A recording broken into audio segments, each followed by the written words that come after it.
though, the Mill #1 story says it starts in 1844.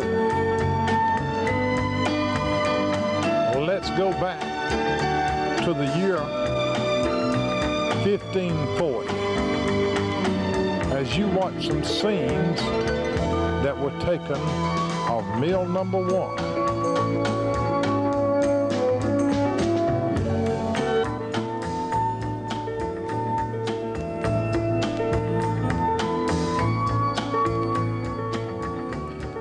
The early history of Tallassee opens in the year 1540 with the history of the white man in Alabama.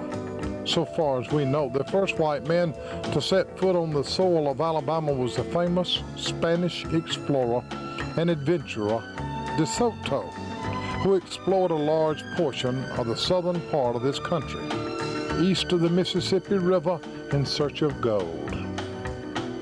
De Soto's line of march brought him to the neighborhood of Tallassee on the 18th day of September in 1540. At this time, Tallassee was a fortified village of an Indian tribe called the Tallassees and stood on the site of the present Tecumseh. De Soto and his army remained in this vicinity for 14 days, leaving this place on the 2nd day of October, having overstayed his welcome just 14 days and taken with him a number of Tallassees as slaves. For nearly 2 centuries thereafter, nothing is known of Tallassee to distinguish it from innumerable other Indian villages along the Tallassee River. When early in the 18th century, a northern tribe, the Tecumseh, were conquered by the Iroquois and the Huron Indians, they migrated southward and dispossessed the more peaceable Tallassees of their village, which they rebuilt and called Tecumseh. This village later became the capital of the southern part of the Great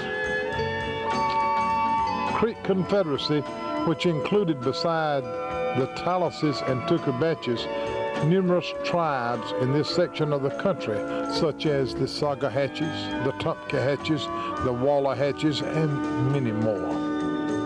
What is known as the modern Indian town of Tallassee was afterward built on the opposite side of the river. After this, the history of Tallassee for more than a century is again lost in obscurity.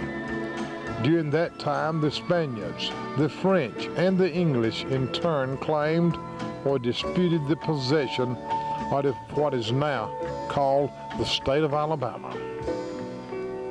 In the year 1811, the famous Indian chief Tecumseh visited Tallassee, or Tecumseh as it was now called, on his mission of forming a confederacy of the Indians in this country to attack the white settlers. The Tecumsehs were friendly to the whites, and it is related that Tecumseh, after having tried in vain for several days to induce them to join the alliance, suddenly cried out in a burst of rage, "When I get back to Detroit, I will shake my foot upon the ground and shake down every house in Tecumseh." A month after Tecumseh's departure, an earthquake really did occur, and the credulous Indians believed it was caused by Tecumseh shaking his foot.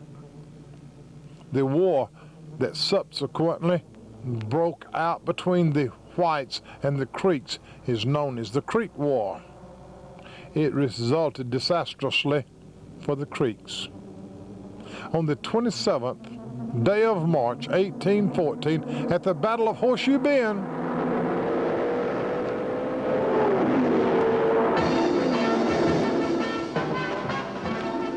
a few miles above Tallassee, General Andrew Jackson utterly defeated the Creeks and their allies under William Rutherford, or Red Eagle as we know him, and forever ended the power of the Creek Confederacy.